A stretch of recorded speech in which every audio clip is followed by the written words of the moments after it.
Hey guys, welcome to our Wednesday session all around looking at happy states of mind. I hope that you've been tuning in every single day this week. We've had two amazing interviews to kick off the week on Monday and Tuesday. If you missed out on Monday, we had Matthew Rickard, who was talking about his plea for animals. Take a look at that. It was a really intriguing and paradigm shifting conversation that we had on Monday. And yesterday we had none other than Deepak Chopra in the studio, who was talking about his new book, Radical Beauty. If you missed both of them, don't worry. They're all recorded live on our Facebook page on HuffPost Rise, or if you want to find them much quicker, you can go to my page as well, J Shetty IW on Facebook. Give the pages a like if you want to get a notification every time we're live. You're again with me on my own, so it's been a while since it's just been us together, but I love these sessions. This is how we started out, where I try and capture a new topic, a new theme that I think will really inspire, transform, intrigue us, but also give you the practical tips on how to put them into action. Now, maybe some of you saw my new life edits out this week. If you haven't, I've released a new series of videos called Life Edits, which is tips and tricks for life in 90 seconds. A lot of them are based on the themes that I've been tackling with you in my live session. So take a look at them again on my Facebook page, or you can find them a link on my Instagram, which is Shetty J, my name backwards.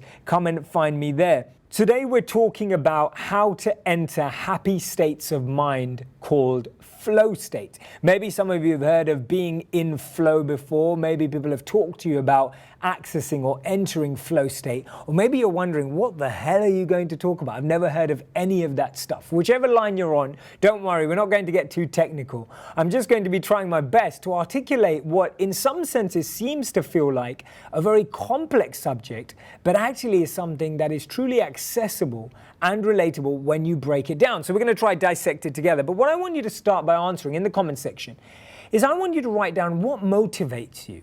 Now, I don't mean by what motivates you in terms of what gets you up in the morning, what helps you do what you do, but all of us are motivated by something.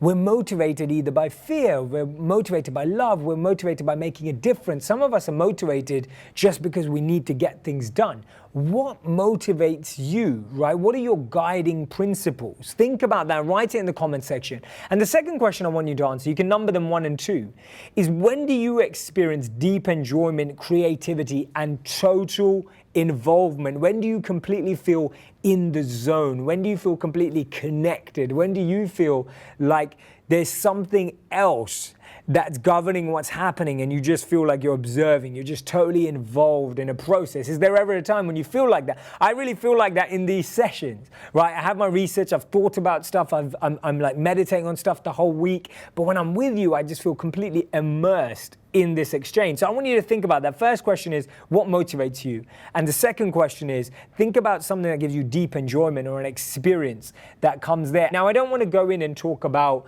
everlasting. I'm not saying this is eternality happiness. What I'm saying is that to experience spaces and stages of bliss, to experience ecstasy, to experience moments of heightened consciousness that helps us understand that we can actually enter into sublime realms. We can actually enter into sublime experiences. It's not that we're constantly just doing our routine tasks, but our routine tasks can actually become more meaningful and purposeful. When we get these glimpses, when we get these moments or happy states of mind, we start realizing that there's something beyond just doing the day to day. Today I'm talking from a book.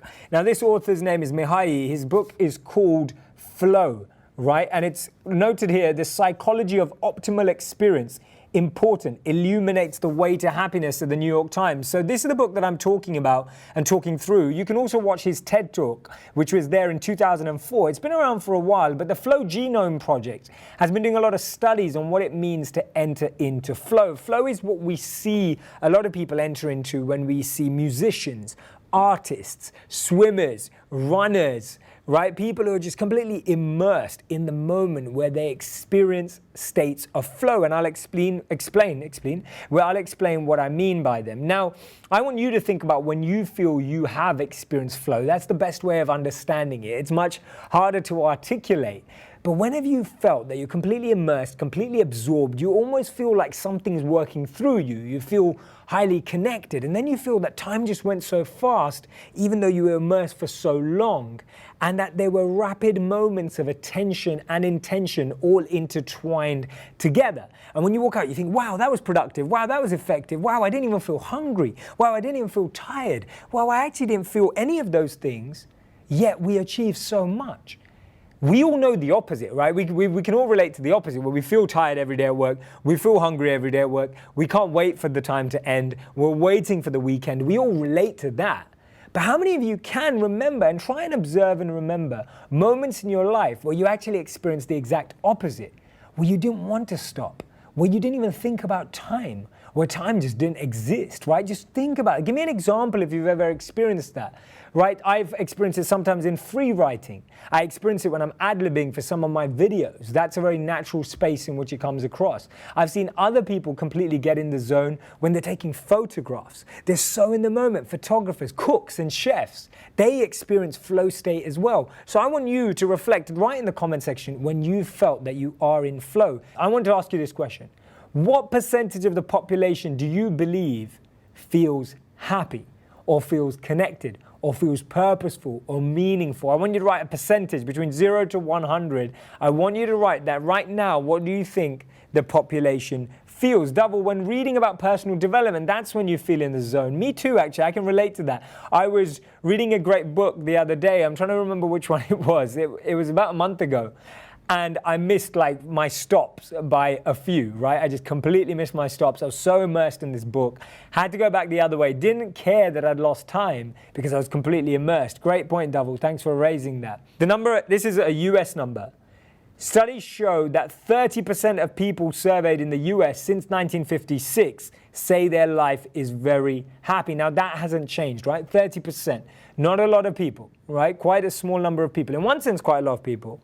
But in one sense, we're looking at only a third of the population. And as you can see from some of your estimates, most of our estimates were much less than that. I want you to think about a moment where you felt that you are in flow, when you felt completely immersed with intention, invention, creation, all into one zone, when you really feel in the zone, when you really feel connected, when you feel driven, when you feel that you're moved by purpose and meaning. Think of that. Tell me a time. We've had cooking, we've had music, we've had reading, we've had teaching. When have you felt that? We need to create those more consciously in our daily lives so that we can all access them. Personal income. In the same time, since 1956, only 30% of people say they're happy. In that time, income, measured against inflation, has gone up 2 to 3 times, right? So income's gone up. Now, increases in material well-being don't seem to affect how happy we are. In fact, you can find that a lack of basic resources or material resources contributes to unhappiness, but the increase beyond a certain basic point of material resources does not increase happiness, right? So it's not about having stuff. We talk about, you know, how to make a million, how to make a billion, how to become a millionaire, how to become a billionaire. The funny thing is that studies across the board show that those aren't necessarily the things that make us happy. Now, if you're interested in stats, the skills talk about thriving. When they talked to 250 researchers across 60 institutions, when they talked for the #1 quality of a CEO, the #1 value needed, when we talk about thriving in the future, we're talking about what attributes, what characteristics are needed of people to flow, to grow, to evolve. When they looked at 1,500 executives in 60 countries, guess what the #1 thing was? Creativity. Being able to be creative. Now, if you've ever been creative, we all know that it takes a lot more than having a room that looks like an Apple office and having whiteboards and having loads of nice pens that you can color with. It requires more than that. It requires more than being able to dress in a pair of jeans and a pair of brown shoes, right? Creativity is not about these external things. Creativity, more and more, is about being in flow. If you want to know how to be in flow today, you're in the right place. So let's dive into this subject. Now, when do we feel happy in everyday life? We talked about that. The state of flow or being in the zone is a state of peak performance. You're in an ecstatic state to such a point that you feel as though you almost don't exist, that something higher is working through you. I've experienced this time and time again. This is a quote now. I've experienced this time and time again. My hand seems devoid of myself and I have nothing to do with what is happening. I just sit there watching it in a state of awe. This was from a leading composer, and he was talking about how all of us feel most productive and creative when we're in flow. And in his TED Talk in 2004, Mihai, the author of this book, Flow, he actually talks about how our nervous system can only cope with 110 bits of information per second, right? 110 bits. Now, I'll put that into context for you. When you're listening to someone talk, like you're listening to me talk right now, maybe you're listening to your boss talk, maybe you're listening to your friends talk, maybe you're listening to your colleagues talk, it takes up 60 bits per second, right? It takes 60 bits per second. This is why we can only do 110 bits per second. When you listen to one person, it takes 60 bits per second. If you add 60 and 60, what is that? 120 bits per second. That's why you can never talk to two people at the same time. When was the last time? Try and think about it. When was the last time you tried to make sense and focus on two people trying to talk to you at the same time? It's so difficult. Maybe you're doing it right now if you're watching this in your office, right? It's so difficult to be able to talk to two people at the same time. So he talks about how we're limited. But actually, when we reach states of flow, we overcome that limitation. It's when we don't feel hunger, we don't feel pain, we don't feel tired, we don't feel stressed.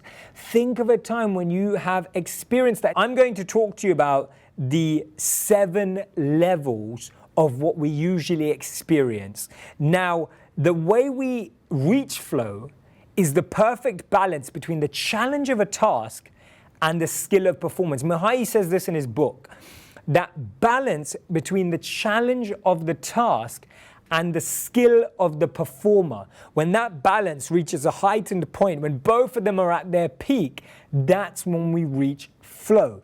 So really, we have a lot of other experiences when this balance, or when these two things are imbalanced or unbalanced and not reaching that state of flow. I'm going to teach you what they are. How many of you ever feel apathy, right? How many of you feel apathy where you just can't be bothered? You kind of just don't feel motivated. You kind of feel a bit low. You feel a bit dry. You feel a bit laid back. You just, it just doesn't, it's not quite working. It's not quite fitting. How many of you ever feel that way?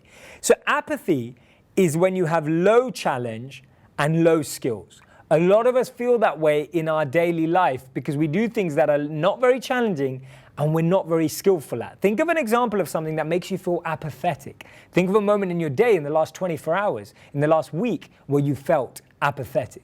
Right? It's a time when we have a low challenge and low skills. Those things, try and keep them to the daily norms that we have to do. Try and keep them to the daily chores we all have to do. We don't all have to become the best cleaners, the best sweepers, etc. if that's not what excites us. But if you are someone who gets motivated by organizing, absolutely fantastic as well. Samora, how can you keep the flow when you reach it? Now, that's the interesting thing about flow, that it's moments that we go in and out of. It gives us a glimpse. And I will talk about that some more. Stick around if you want to know how you expand or extend flow. Now, apathy. Another level that we experience a lot is called boredom. How many of you feel bored during the day? How many of you feel bored doing activities that are happening? Now, boredom is low challenge, mediocre skills. Right? The challenge is still low, mediocre skills. You feel bored because you can just about get through it. You can just about do it. It's not really challenging you. It's not really pushing you. It's not really driving you. Now, a higher stage than that is relaxation, right? Stage 3, relaxation, low challenge, high skills. How many times have you ever done something which is just a breeze and you've got really high skills and it's not challenging and you're just relaxing? That's a great state. It's a great state to be in, and better than apathy and boredom. This is why doing things where we have high skills and starting with low challenges is a great place to start, because it helps us feel relaxed.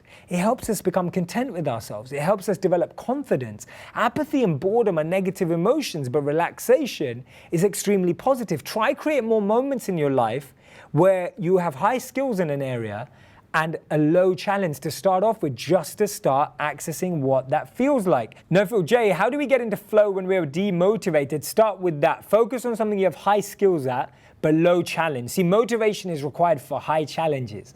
But that's why when you start with something that has a low challenge and you have high skills in, you feel relaxed into something. It's a great place to start, Nofil. I hope that you'll do that. Makambe, I'm an artist and I feel major apathy at my job. Yes, so how many of you feel that your day job doesn't allow you to access this flow? If you're feeling that your day job, now it's great that when you can make your daydream your day job, that's a brilliant thing if that happens. But when you can't, start looking at how your day job is actually enhancing or teaching you things that you can apply in what flow is all about you. And I promise you, you'll find something. Someone was writing on social media today that actually they wish that children would be taught and encouraged into what motivates them. Now, I completely agree. I'm a big backer of helping people find their element and their purpose and nurturing it and encouraging it. But in the interim, when we've all got jobs that you may not enjoy, that don't let you feel in flow, the best way to do it is say, okay, I'm doing this in my job. How can that support what I really do enjoy? So if your child is having to learn maths at school, but they really love art, help them think about how maths can enhance their artwork, and they're guaranteed it can. If they're having to learn English and science, but they love art, think about how science can actually enhance their art. See, everything's interconnected. Everything can motivate and everything can incentivize and accelerate and be a catalyst for great thoughts and connectivity. Remember, creativity is connecting things. Creativity is not art in isolation. Creativity is connecting things. That's why some of the best artists in the world would take a walk around the block and collect physical items that they would then use in their art. So creativity is just connecting things. Steve Jobs said that. He said creativity is connecting things. He said that when creative people are asked, how did you come up with that? They almost feel guilty because all they did was look at two things and connect them. We need to start thinking more connectedly rather than in a disconnected and isolated manner. Stop thinking that your job is not connected to your flow. Start thinking about how it can connect. I guarantee it will change your life. Start thinking about how you can use your flow at work. People will start to notice for you. You'll feel more confident. It's a great place to start. Do things, right? Third level of relaxation, low challenge, high skills. Now, a higher level than that is control. When you feel in control, mid-challenge, high skills. Your skills are higher than the challenge, you feel in control. The way to go to flow from that position is raise the challenge. I always talk about something in my own journey of enhancing and expanding scope. Samarine, how can we prevent negative reactions to negative situations? By finding these states where we're in a mid-challenge and high skills. It's a great place to start. Brilliant to see all your coming in. Marnie, great to see you here. Nicole, one of the greatest challenges is to flow is how people interact these days. Totally. Therefore, make it about you. Don't worry about what people are doing around you. Make it about you. Emily, I never hit flow at my day job. Don't worry. Think about how you can apply what you do in flow at your day job. Think about how it excites. Going higher than that, we have the state of worry. We have a mid-challenge and low skills. If we're doing that too often, that's when we start to feel really nervous. We've got to change that situation up. Now, we don't need to change the mid-challenge. We can try and raise our skills or lower that challenge. But worry, if it's a mid-challenge and low skills and it's an area that's not your flow, that you're not excited by, that's going to be challenging. Move away from those situations. Anxiety is when you have something very challenging and low skills. Again, we need to move away from those situations if they aren't things you're motivated to improve your skills in. Now, arousal. Arousal is high challenge, mediocre skills. You improve your skills, you start feeling flow. Flow is when you have high challenge, high skills. So, place to start. Think about what you have high skills in already. Remember the rule of 100. Maybe you did this in a session I did a couple of weeks ago or a bit longer than that, where I asked you, if you were given 100 hours to work on what you are great at, what you're average at, and what you're rubbish at or terrible at, how would you split that 100 hours? I want you to do it again. If you didn't do it with me already, try it now. If I gave you 100 hours of self-development, personal development, and you had to split those hours between what you're great at, what you're average at, and what you're really not that good at, how would you split that? Give me 10, 80, 10, give me 80, 10, 10, give me 30, 40, 30, whatever it is. Split that 100 up and write 3 numbers, what you're great at, what you're average at, and what you're not so good at. Flow, feel the lack of weakness. This is what I guess. Yeah, when you're in flow, you'll notice that stress doesn't bother you as much. You may feel stress. It's not that flow is removed from stress, but you don't feel it. You don't let it overcome you. You can be in one of the most difficult situations ever, but you're in flow. When I was interviewing Deepak Chopra yesterday, a lot of you, there was so much love for Deepak Chopra yesterday, so many questions about him, so many questions for him. Same last week with Radhanath Swami, same with Matthew Ricard. And I'm interviewing people that I really look up to, that have really great ideas, that have really great wisdom, and I'm trying to connect so that I can share with you. Those are heightened levels, but it's a high challenge, and I'm trying to focus on developing and learning new skills so that I can also meet that challenge. And that's where we start. So we've got 50, 40, 10 from Deep, 10, 30, 50, Nofil 50, 40, 10, Lorraine 10, 10, 80, Asmita 10, 40, 50, right? How would you invest that time? Now, the amazing thing is, and I'm going to give you the reveal, the people that are peak performers, the people that are successful, the people that grow, their split is 80, 10, 10 or 100, 0, 0. If you work on what you're already great at, you'll be phenomenal at it. You'll stand out, you'll grow, you'll evolve, you'll inspire other people. If you work on what you're not good at, you'll only ever be average or good. You'll never be phenomenal unless it's something you really want to learn and you're just investing in it. Recognize that is the place to start. So start working. The first thing I'm going to say, how to reach your flow. Find out what you already naturally comes to you. Find out what already works for you. Find out what you already feel excited by and motivated by, and invest in it. Do courses on it, grow on it, learn it, teach it. Well, when you have to teach something, I guarantee you will become better at it. People often feel, oh, I've got to be an expert before I teach. Start teaching as soon as you learn. Don't claim to be an expert. Don't put yourself out there as an expert or an expert coach. Start sharing what you're learning. Share it on social media. Make a video for it. Share it with a group of people. Start a book club, whatever it is. When you're learning, start sharing and teaching, because someone's going to ask you a question and you're not going to know the answer when you teach. And that's going to force you to go back out there and read as much as you can to answer that question. That's the power of teaching. When you don't teach, you're happy with the amount you know. When you teach, you expose yourself to the idea of not knowing. When you expose yourself to the idea of not knowing, you then give yourselves the opportunity to try and find that idea. Think about what you're already good at, invest in it, grow from it, teach it. Start teaching. Don't claim to be an expert, don't claim to be a coach, but start teaching, start sharing. It exposes how much you know. When someone asks a question, you'll say, I don't know, but I'm going to find out for you. You're going to read like 10 books that weekend, come back and share it again and be excited. Then someone's going to ask you 10 questions. You're going to go back, read 100 books that weekend, come back with it, share it again. Arnett, I'm currently building towards medical school and the journey has been nothing short of difficult. Any advice on how to stay motivated? What's difficult about it? Is it the amount of work? Is it that you don't find it interesting? Tell me, Arnett, what is it that is difficult, right? Always get to the root of the cause. Don't label situations as difficult, because there's something about it. And that's the thing. If we don't observe closely enough, we don't know what to solve. This is the key. So arousal and control. Control is mid-challenge, high skills. Arousal is high challenge, mediocre skills. These are both the points for flow, right? These are both access points to flow. Control allows you to access flow if you raise the challenge. Now, scope is important. The amazing thing is, I had a friend visit last week. I've had a few friends been visiting the studio. I've been showing them around. And when one of my first videos went out, if you've seen some of my videos, when they first went out, one of my friends commented, he said, I remember you talking about this 10 years ago at university. And the funny thing is that a lot of the things that I talk about in my videos are things that I've been thinking about for a number of years. I was talking about them 10 years ago. I remember speaking on this same subject matter at a university lecture, speaking to about 30 students, not claiming to be an expert, but just sharing what I had learned, just to 30 students. Now I'm getting this wonderful opportunity to share it with all of you. But what I'm always trying to do and what I'm always trying to grow and learn and evolve is that we have to enhance the scope and enhance the challenge. I remember speaking to an empty room, which I expected to be full of university students. I remember speaking to a room of 30 university students. I remember speaking to a group of 300 corporate executives. And now I'm speaking to all of you. And the point is that we constantly have to enhance the challenge.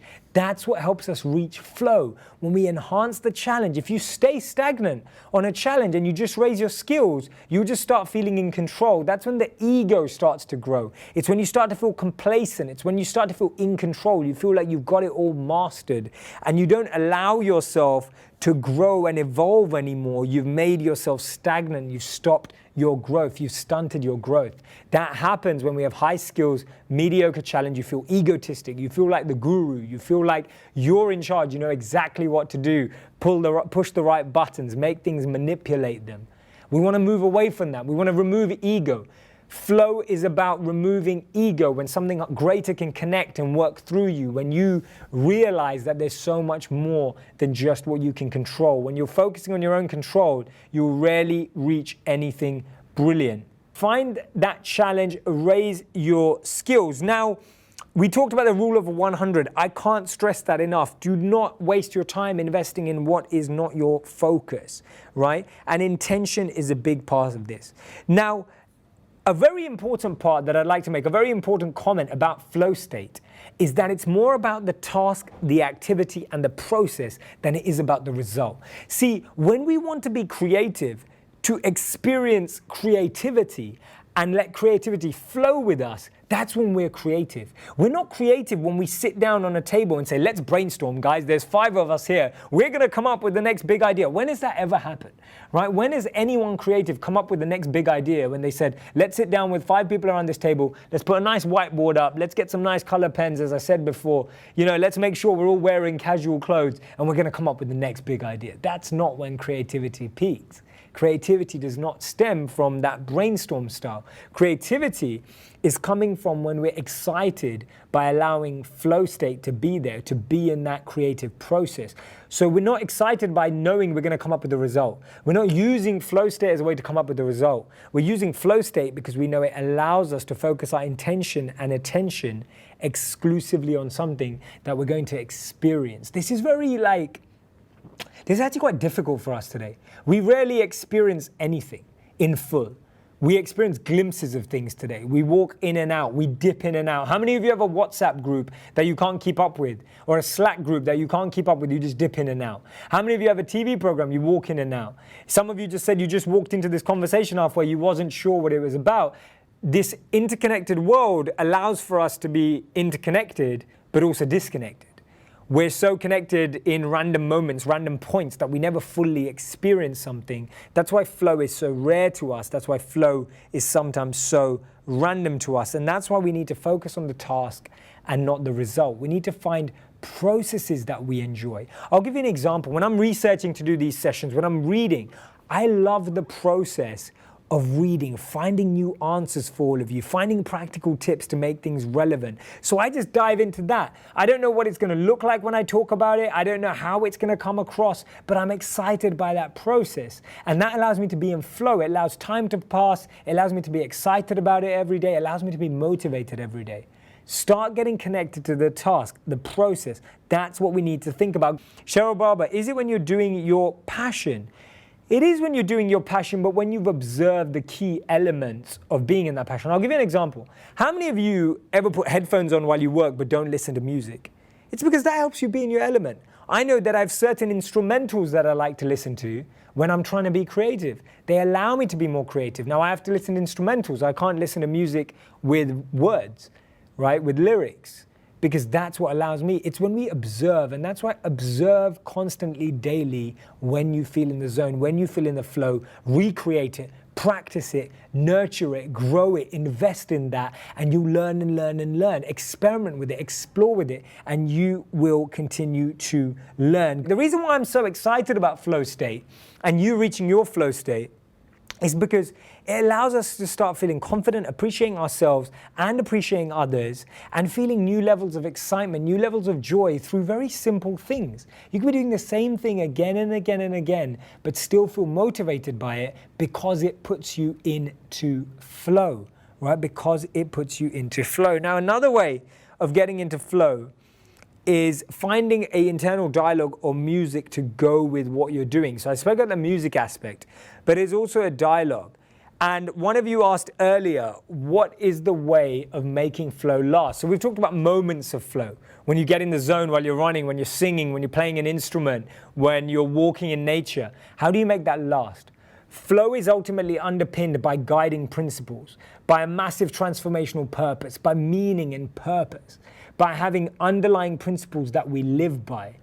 that allow us to tap into flow daily. Now, I was speaking to someone the other day. They were saying to me that they find traveling quite hard. They like being rooted to a place. And they were saying that I'm very different from them. They're saying, Jay, you're very different from me because you don't mind traveling. And actually I said, well, you are rooted to places. I'm rooted to purpose. So I like being rooted too. It's just that I like being rooted to purpose, which is not defined by geography, but you like being rooted by place, which is defined by geography. But rooting is very natural for all of us. All of us are rooted to something. And when we change that something to purpose and meaning, that allows us to live much more flexible, abundant, powerful, empowered lives, because that purpose is not bound by people, place, project, people's attitudes, the hypnosis of social conversation, as Deepak was talking about yesterday, right? Your purpose and meaning, when it's not bounded by the hypnosis of social norms, by places, projects, people's opinions, by people's attitudes, that's when you can access flow all the time. So we're all rooted. We're either rooted to having a group of people that make us feel more confident or a thing, but we have to look for confidence, love, passion, purpose, in our purpose, in finding meaning. So what I really recommend to you to do is, I started off this dialogue by asking you what motivates you.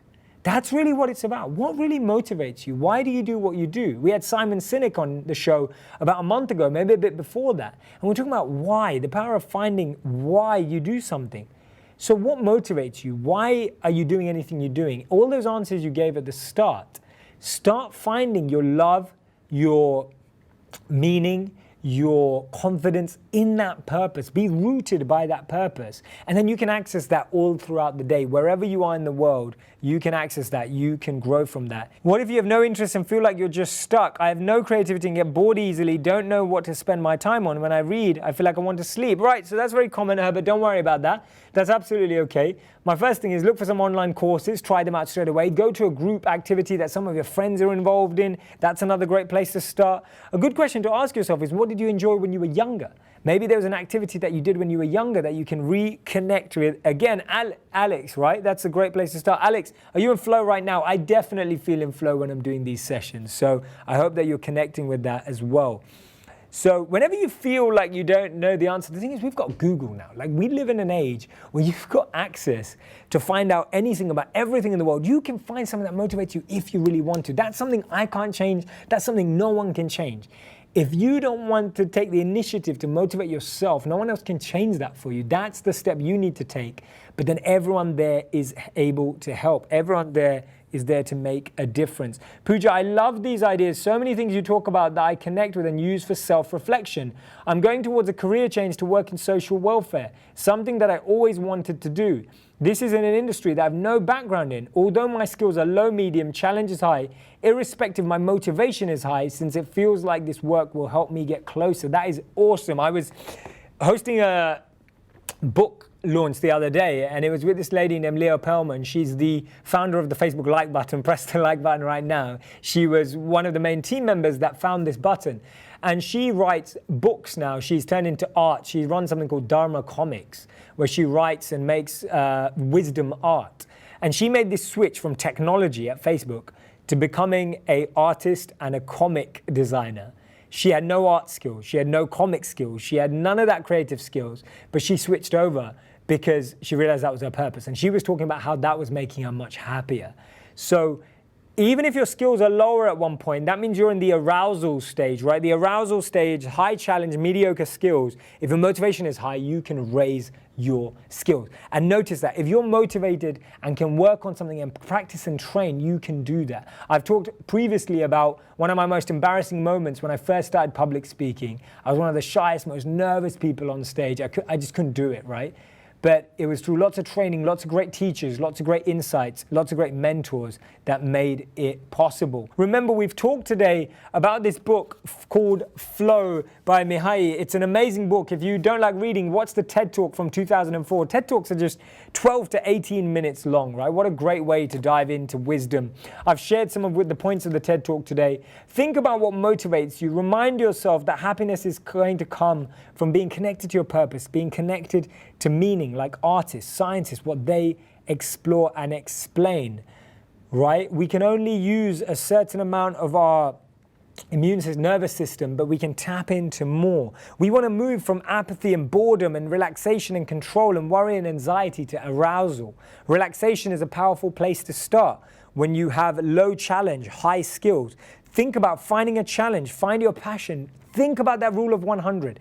If I can leave you with one thing today, think about your rule of 100, figure out 3 ways to invest in what you're great at. Find an online course, find a mentor, and start working daily on that. I promise you it will change your life. If you invest, go all in, focus in on that topic, focus in on what's working for you, that will be extremely powerful, right? How to find flow in your daily work. Apply what that great activity is that you love into your daily work. I'll give you an example. When I was working in the corporate world, which is mainly around project management, numbers, consulting, ideas, I love presenting. So I started presenting more at work. I started focusing on that skill. I love sharing ideas. I love motivating people. I love moving people. I love that process of researching. I started doing that more in work. Forget finding your flow in work. I brought my flow to work, right? That's what you need to do. If you can't find your flow in work, bring flow to work. The other way to do it is you should be able to include your skills. They'll be powerful for your workplace, whatever you do. Start engaging them there. The other thing is start thinking, what is this teaching me about my flow? So I realized at work, I was learning how to understand presenting much better. I was understanding how to present to different size audiences. It was allowing me to learn so much more things that I could then apply to my flow. Guys, it's been fantastic talking to you today. I hope that you're all going to use this time to access and enter into your flow state, experience what it feels like. Keep recreating experiences, even if you don't feel quite there. Keep recreating the experience. It will totally connect. It will totally happen. I promise you. Press the like and love button if you enjoyed today's conversation. I really hope you're going to press share, and I really can't wait to expand this community. Share this with other people. I'm at JShettyIW on Facebook. You can find me there. Spread the word. Invite your friends. Connect. Let's grow this conscious global changemaker community. And if you can't find your flow, bring your flow, right? If you can't find it in the workplace, bring your flow to the workplace. Make it happen. I can't wait to serve you tomorrow. I've got an exciting guest. I look forward to seeing you again tomorrow. Have an amazing day wherever you are, and try and find your flow today, tomorrow, this weekend, whenever it is. Invest in it, grow it, evolve it. Speak to you soon. Thanks a lot, guys.